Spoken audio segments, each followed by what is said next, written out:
Time now for some business news here on France 24. And for that, I'm joined by Solange Mougin, who's with me here in the studio. Solange, as I was just saying, Emmanuel Macron laid out his plans for the French a 6-month rotating presidency of the EU on a Thursday. And one measure that he discussed was a minimum wage for Europe. Yeah, Macron said that he would back a push for a minimum wage legislation across Europe. Now, this comes as the EU Parliament is actually ready to start negotiations on how to ensure that a base salary provides a decent living across the countries of the Union. Now, Macron hopes that he can get this through a parliamentary vote before France's presidential elections. Selena Sykes has more on the challenges of putting such guidelines into place. In the corridors in Brussels, the idea of a European minimum wage has long been a bone of contention. France is now preparing to carry the baton for what many consider a difficult task. There are huge salary differences across the bloc. Minimum wage is €332 in Bulgaria. In France, it's almost 5 times more, while Luxembourg tops the charts with €2,200 per month. One thing is certain, fixing the same minimum wage for all members is off the table. Vous ne pouvez pas décréter demain ou même dans 3 ans, les salaires minimums en Europe sont partout les mêmes. Ça, ce n'est économiquement, mais même socialement impossible. Ce qu'il faut, c'est de la convergence vers le haut. There are 2 camps against increasing the lowest salaries. Firstly, the 6 member states where there is no minimum wage fixed by the government.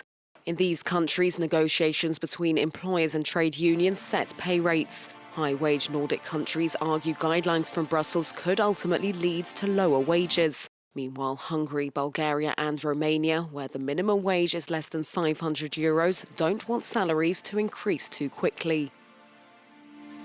Certains pays jouent de cette compétitivité d'avoir des salaires plus bas et donc c'est très difficile de demander à ces entreprises d'augmenter le salaire d'un seul coup de 30, 40, 50 ou même plus % pour rattraper le reste de l'Union européenne.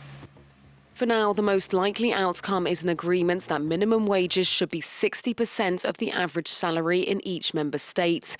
The idea is that people can make ends meet even on low salaries.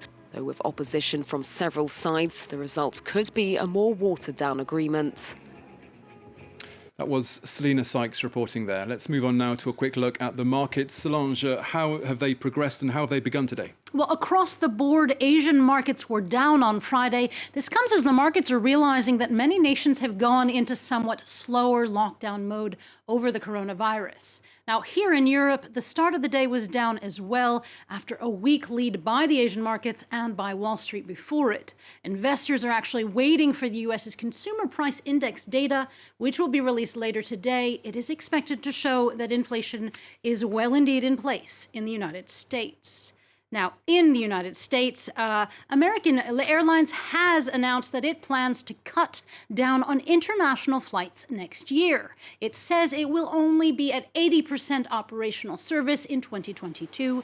The airline says they were forced to make the more than expected cuts to routes because they're waiting for the delivery of airplanes. The airline laid the blame on delays at the manufacturer Boeing for this cut in service. And finally, Solange, you've got some news for coffee lovers. There's been a Labour shake-up in a Starbucks outlet in New York. Yeah, for the first time in its existence, a Starbucks branch has unionized. Employees of a Buffalo branch of Starbucks voted to unionize after many attempts by management to keep them from doing so. We just started a movement. This is the most incredible feeling in the whole entire world, to go through what we've done and then be victorious, which we are now with the first unionized Starbucks store in the United States. Feels like we're on top of the world. Now, the coffee giant has downplayed the effect of unionization, but other branches that indeed could follow suit already four coffee outlets have followed the suit of Buffalo's move, so it might be worthwhile asking your barista next time you're in a Starbucks if they have unionized or not. Okay, Solange Mougin with the business news. Thank you very much.